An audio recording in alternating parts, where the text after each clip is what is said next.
ഈ gold smuggling scandal സംഭവിച്ചത് ഒരു BJP ഭരിക്കുന്നതോ കോൺഗ്രസ് ഭരിക്കുന്നതോ ആയ സംസ്ഥാനത്ത് ആണെങ്കിൽ ഒന്ന് ആലോചിച്ച് നോക്കുക. ഇപ്പോൾ കേരളത്തിലെ മുഖ്യമന്ത്രി ശ്രീ ഉമ്മൻചാണ്ടിയോ ശ്രീ രമേശ് ചെന്നിത്തലയോ അല്ലെങ്കിൽ ബാക്കി ആരെങ്കിലും ആണെങ്കിലും ഒന്ന് ആലോചിച്ച് നോക്കുക. എത്രമാത്രം CPM-കാർ, കമ്മ്യൂണിസ്റ്റുകാർ, നമ്മുടെ ഇടതുപക്ഷ സഖാക്കളും സുഹൃത്തുക്കളും ഇതിൽ പ്രശ്നം ഉണ്ടാക്കും. സാമ്രാജ്യത്വ ഗൂഢാലോചന, വിദേശ പണം, ഇടതുപക്ഷക്കാരെ ഡീസ്റ്റബിലൈസ് ചെയ്യാൻ കൊണ്ടുവരുന്നു തുടങ്ങി എത്രമാത്രം ആരോപണങ്ങളായിരിക്കും ഉണ്ടാകുക.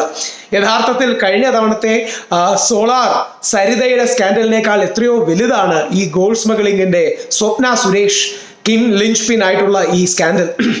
ഈ 30 കിലോഗ്രാം സ്വർണത്തിന് ഏകദേശം 15 കോടിയോളം രൂപയാണ്. അങ്ങനെ 10 പ്രാവശ്യത്തോളം കൊണ്ടുവന്നിട്ടുണ്ടെന്ന് പറയുന്നു. അങ്ങനെയാണെങ്കിൽ അത് മാത്രം 150 കോടിയോളം രൂപയായില്ലേ? എത്രമാത്രം കേരളത്തിന്റെ സമ്പദ്ഘടനയെ പ്രതിരോധത്തിലാക്കുന്ന, ദേശസുരക്ഷ അപകടത്തിലാക്കുന്ന, ദേശത്തിന്റെ സമ്പദ്ഘടനയെ അട്ടിമറിക്കുന്ന, പാവപ്പെട്ടവർക്ക് ഒരുപാട് പ്രശ്നങ്ങൾ ഉണ്ടാക്കുന്ന, നമ്മുടെ സമൂഹത്തിൽ ഗോൾഡിന് ക്രമാതീതമായി ഓർഡർ തെറ്റിക്കുന്ന അല്ലെങ്കിൽ ആ രീതിയിൽ വില മാറ്റുന്ന, ഇവിടെയുള്ള ബിസിനസ്സുകളെ തകർക്കുന്ന, സാമ്പത്തിക രംഗത്ത് ആകെ പ്രശ്നങ്ങൾ ഉണ്ടാക്കുന്ന ഒരു നീക്കമാണ്. രാജ്യദ്രോഹപരമായ, സമൂഹദ്രോഹപരമായ, സാമ്പത്തിക രംഗത്ത് ഇത്രയും പ്രശ്നം ഉണ്ടാക്കുന്ന ഒരു കാര്യം ബാക്കി ഏതെങ്കിലും ഗവൺമെന്റിന്റെ കാലത്തായിരുന്നെങ്കിൽ ഇവിടെ നമ്മുടെ ഇടതുപക്ഷ സുഹൃത്തുക്കൾ ഉണ്ടാക്കുന്ന പൊല്ലാപ്പിന് കയ്യും കണക്കും ഉണ്ടാകുമോ? അത് അവരുടെ ഭരണത്തിൽ നടക്കുമ്പോൾ അത് പ്രശ്നമല്ലെന്നും അത് ഏതെങ്കിലും ഒരു സർക്കാർ ഉദ്യോഗസ്ഥൻ മാത്രം ഒതുങ്ങിയാൽ മതി എന്നും പറയുന്നത് ന്യായമാണോ? യഥാർത്ഥത്തിൽ സോളാറും സരിതയും കാൾ വലിയ സ്കാൻഡലാണിത്.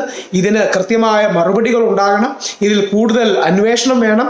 ദേശീയ തലത്തിൽ, അന്താരാഷ്ട്ര തലത്തിൽ ബന്ധങ്ങളുള്ള ഒരു ഗോൾഡ് സ്മഗ്ലിംഗ് മാഫിയ, ഇവരെ തിരിച്ചറിയാനും പൊതുജന സമക്ഷത്തിൽ എക്സ്പോസ് ചെയ്യാനും ഇത് വലിയൊരു അവസരമായി കേരളത്തിലെ ജനങ്ങളും മാധ്യമങ്ങളും എടുക്കണം. അതിന് ജാതി മത കക്ഷി രാഷ്ട്രീയ ഭേദമന്യേ, കാര്യം ഇത് ദേശസുരക്ഷയും സമൂഹത്തിന്റെ, കേരളത്തിന്റെ സാമ്പത്തിക രംഗത്തെയും ഒക്കെ ബാധിക്കുന്ന ഒരു വിഷയമാണ്. ഇതിനെതിരെ ശക്തമായി പോരാടാനുള്ള ആർജവം കക്ഷി രാഷ്ട്രീയ ഭേദമന്യേ എല്ലാ മലയാളിയും കാണിക്കും എന്ന് പ്രതീക്ഷിക്കുന്നു, പ്രാർത്ഥിക്കുന്നു.